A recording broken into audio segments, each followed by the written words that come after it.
Halo minasan, bagaimana nih kabar kalian? Semoga kalian baik-baik saja. Di video kali ini, admin akan membahas anime Chainsaw Man episode 14. Oke deh, nggak usah basa-basi lagi. Langsung saja kita simak videonya. Sebelum itu, jangan lupa untuk subscribe, like, dan komen di channel ini, supaya kami semangat bikin videonya.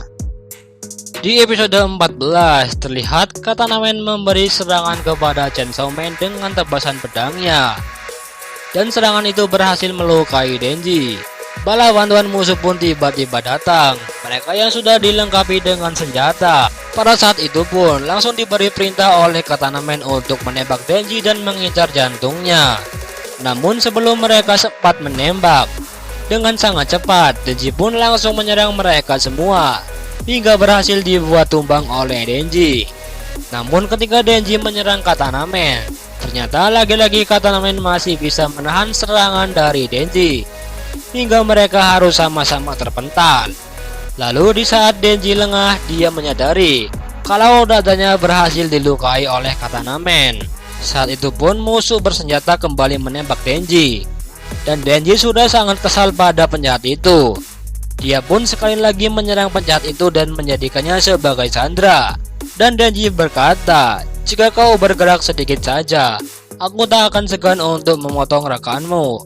Bukannya berhasil memojokkan Katana Man, tapi Denji malah membuat Katana Man menjadi kesal, dan dia langsung memberikan serangan cepat kepada Denji, hingga Katana Man berhasil memotong tubuh Denji dan rekannya sendiri dengan sekali tebas.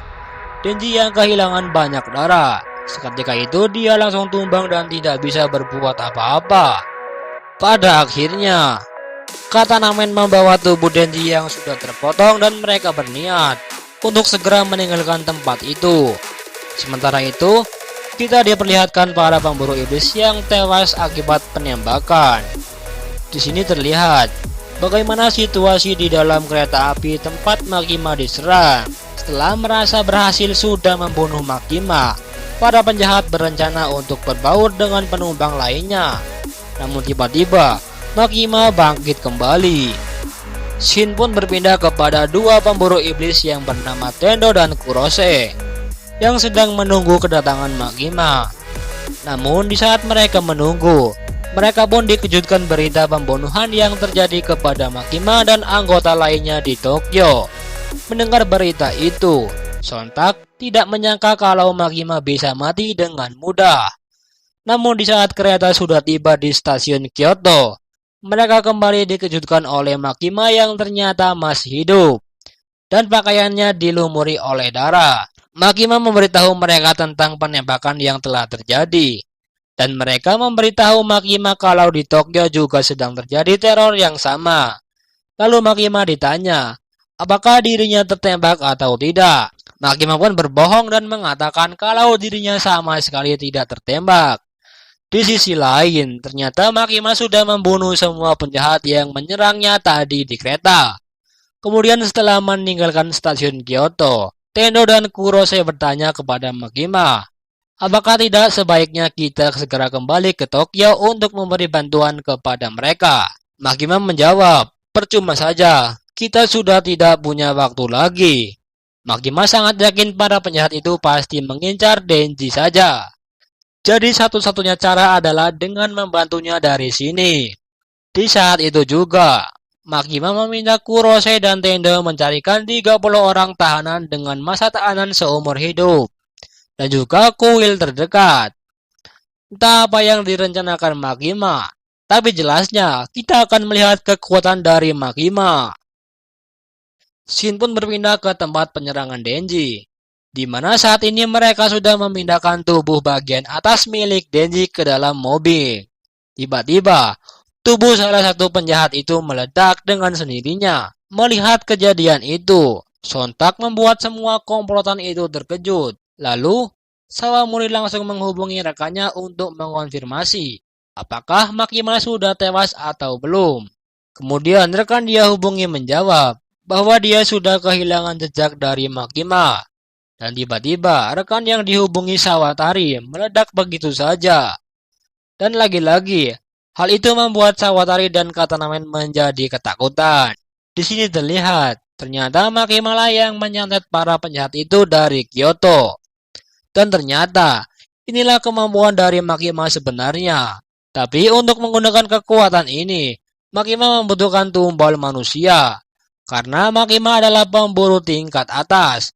Maka dari itu, di saat Makima menggunakan ilmu santetnya, tidak ada satupun dari mereka yang memiliki tingkat rendah untuk melihatnya. Jadi selama Makima menggunakan kekuatannya, mereka harus menggunakan penutup mata. Makima melanjutkan dan memerintah salah satu tahanan agar menyebut nama Suzo Mishima untuk target berikutnya. Dan di waktu yang sama, orang yang bernama Suzo Mishima pun tiba-tiba meledak. Lalu, Makima pun menyuruh hal yang sama kepada tahanan lainnya. Dan dalam hitungan detik, orang yang menjadi target itu juga langsung meledak. Dan pada akhirnya, semua komplotan itu tewas kecuali Sawatari dan Katanamen saja. Kemudian, setelah Makima selesai menggunakan kekuatannya, Makima memperbolehkan Tendo dan Kurose membuka penutup matanya. Sedangkan Sawatari dan Katanamen yang menyadari kalau kejadian ini adalah ulah Makima. Sontak membuat mereka sangat ketakutan.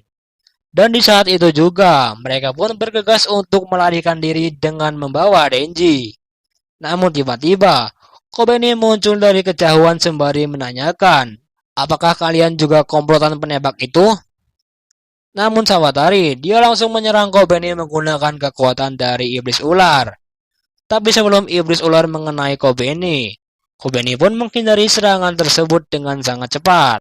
Lalu dengan sangat cepat, Kobeni langsung menyerang balik mereka. Namun sebelum Kobeni berhasil menyerang, Katanamen pun mencoba menembak Kobeni dengan gerakan yang sangat cepat dan dia langsung memotong tangan Katanamen.